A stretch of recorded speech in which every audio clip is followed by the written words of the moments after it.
Welcome to our presentation of Trauma-Informed Practices by Anthony Anderson, Lorna Chambers, Lindsay Lewis, Erin Mitchell, and Jana Slade. My parents don't understand. All the drinking and fighting means I'm scared. I'd like a cuddle, perhaps a bedtime story, but mostly I'd like them to stop shouting at me. And sometimes they hit me. Feeling scared every day and not feeling loved or wanted will change me for the rest of my life. Later, I'll have problems at school, problems with alcohol, and I'll get in trouble with the police. What's happening to me right now means I'm more likely to have serious health problems in middle age and die sooner than I should.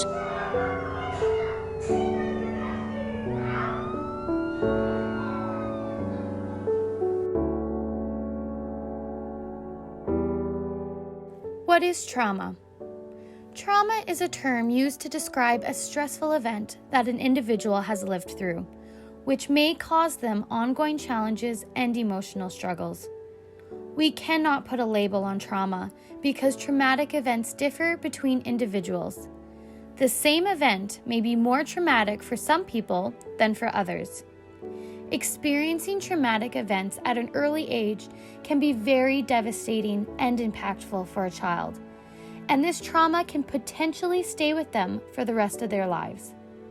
Some examples of trauma at an early age are neglect, physical abuse, sexual abuse, domestic violence, disrupted attachment, community/school trauma, medical trauma, motor vehicle accidents, etc. Trauma is a toxic stress which can permanently change a child's body, brain, and outlook on life, which can have a serious lifelong consequence. There are 3 distinct types of trauma. The first one is acute trauma, which is the result of a stressful or dangerous event. The second one is chronic trauma, which results from the repeated and prolonged exposure to highly stressful situations. The third one is complex trauma, which results from the exposure of multiple traumatic events. Basic research has proven that trauma can affect children as young as 5 months old. Babies can remember these specific events for years. PTSD has been seen in children and teenagers who were involved with or witnessed a seriously traumatic event. With this being said, unresolved childhood trauma can be treated and healed with a therapist who specializes in and understands childhood traumatic experiences.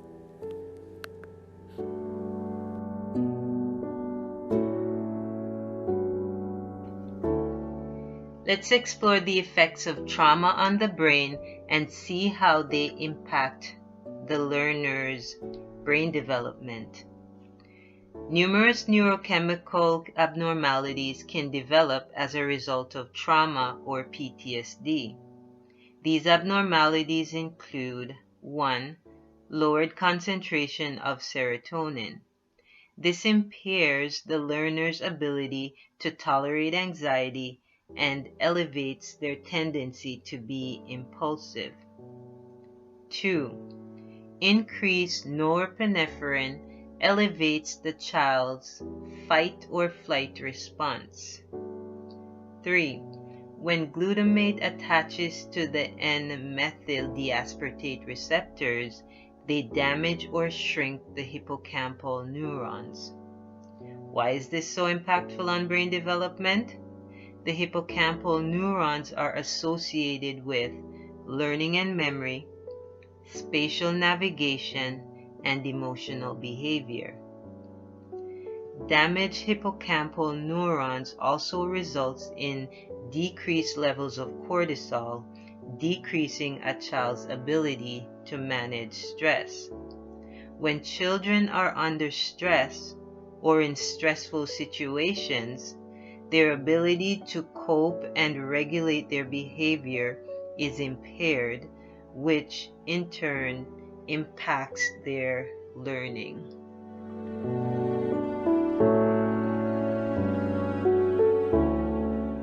As educators and mentors to youth, we must first understand the effect of prolonged trauma on brain development and function.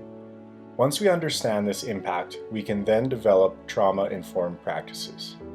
Trauma-informed practices help staff avoid distress on students that may feel unsafe in certain situations.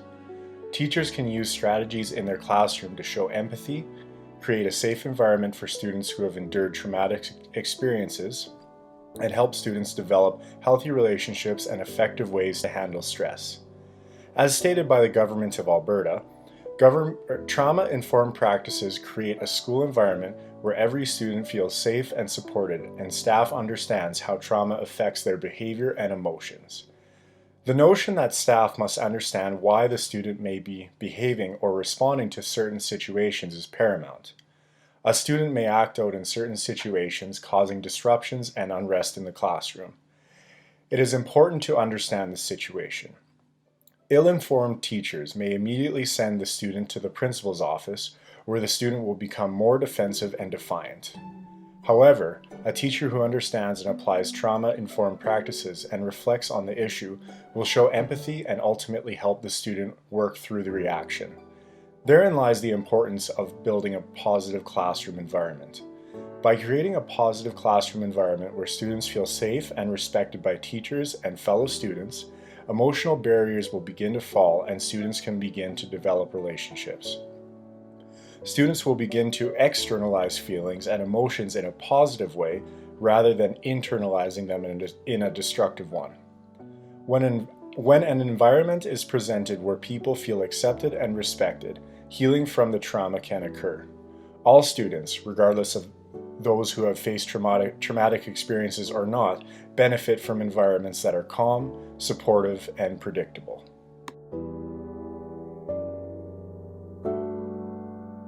So why commit to trauma-informed practice? Because many children experience trauma. In one study of young children ages 2 to 5, 52% had experienced a severe stressor at some point in their life.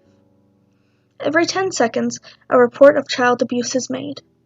And in 2010, suicide was the second leading cause of death in children ages 12 to 17.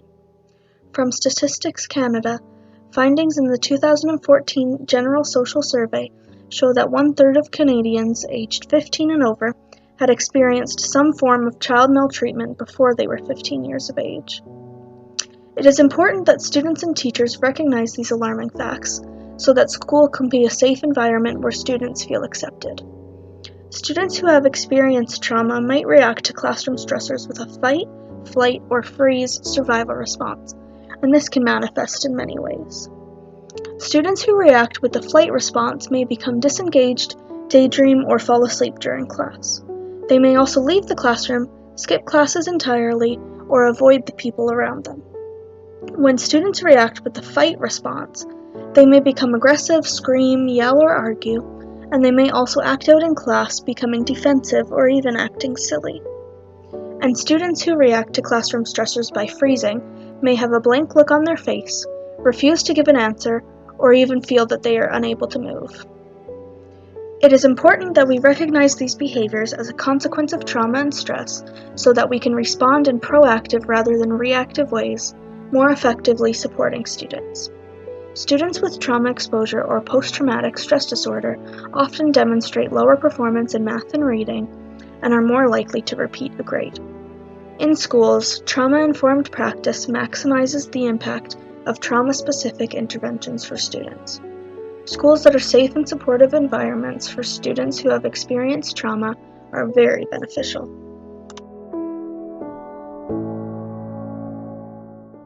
Children and youth, regardless of race, culture, sexual orientation, or socioeconomic backgrounds, experience trauma. The types of trauma may look different among the groups. Among refugees, trauma could result from triggers from past-related trauma, bullying based on appearance, dress, religion, or language. Among socioeconomic groups, trauma could result from parents or guardians impacted by job loss, insufficient resources to support the family, homelessness, or youth joblessness. Among youth with intellectual or developmental disabilities, trauma could originate from physical abuse, physical restraint, seclusion, sexual abuse, or emotional neglect. Among LGBTQ+ youth, trauma could result from bullying, harassment, societal stigma, bias, and rejection, or intimate partner violence. Among Indigenous youth, trauma could result from intergenerational trauma from the impact of residential schools or suicide. And race-based trauma among youth could result from threats of harm and injury, hate speech, humiliating and shaming events. The types of trauma may vary, but the negative and debilitating physical and emotional impact on our children and youth are the same. Inability to cope with stress, low self-esteem, reduced social interactions, low school performance, academic and behavioral, and risk of developing mental problems.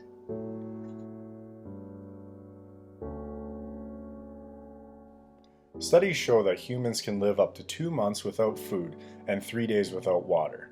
However, without oxygen, humans can only survive up to 5 to 10 minutes before irreversible damage occurs.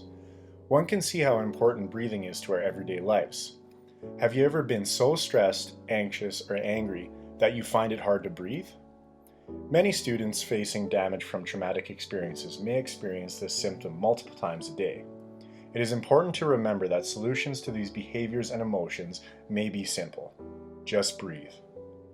As Sowers and Hall explained, deep breathing can serve as a tremendous resource in helping students maintain or, when needed, return to a regulated state. Notice how you feel at the moment. Are you anxious, stressed, fidgety from your 4th cup of coffee, or you may be tired? We're going to follow a simple guided breathing sequence from the website Calm for 30 seconds.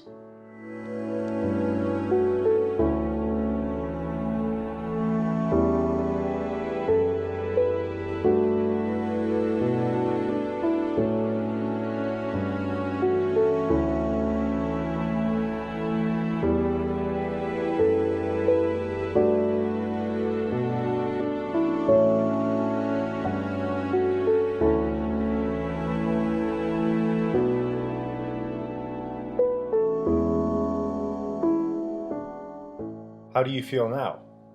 In just a few simple deep breaths, we can help regulate our body and emotions. This is exactly why practices such as yoga and meditation use breathing techniques to bring calm and tranquility to the mind and body. By completing the calm breathing guidance with your class or individual student, it may help students relax and calm down.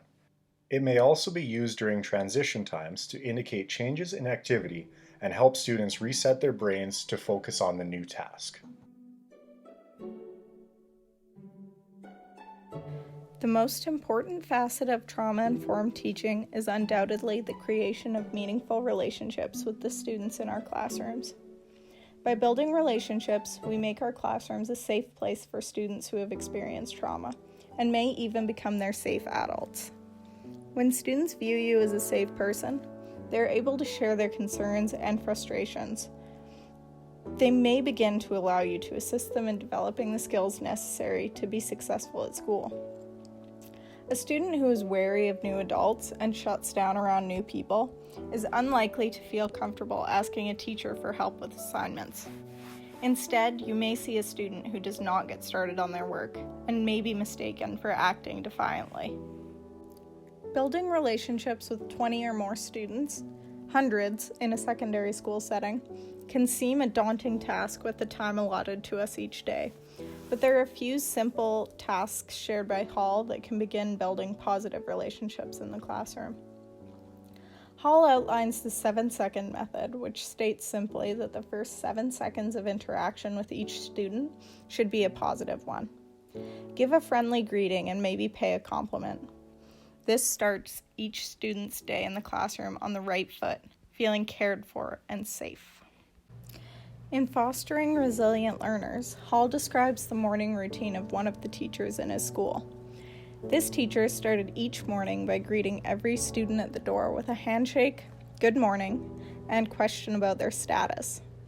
It was partly due to this routine that Hall attributed her strong relationship with the students in her class, who knew that they were welcome each and every day. Rituals and routines can also foster a sense of safety in the classroom. If students know what to expect each day, including where they're sitting or how the day is laid out, they can prepare themselves for how that day will unfold.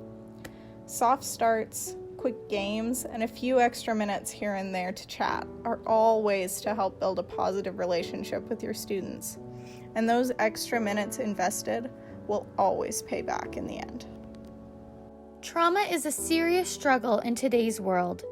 Many people face these emotional challenges every day, and traumatic-informed practices are designed to offer support to these people who are lost and feel helpless in an endless cycle of stress. So, we invite you to think about these questions and how you can relate it to the information we presented in our presentation and your own personal thoughts and ideas. The first question: how would you use the power of the 7-second rule to build meaningful relationships? The second question: is there a strategy you have seen or would use that could fit into the trauma-informed practice model? We thank you for taking the time to watch our presentation, and we hoped you enjoyed it. Have a wonderful day.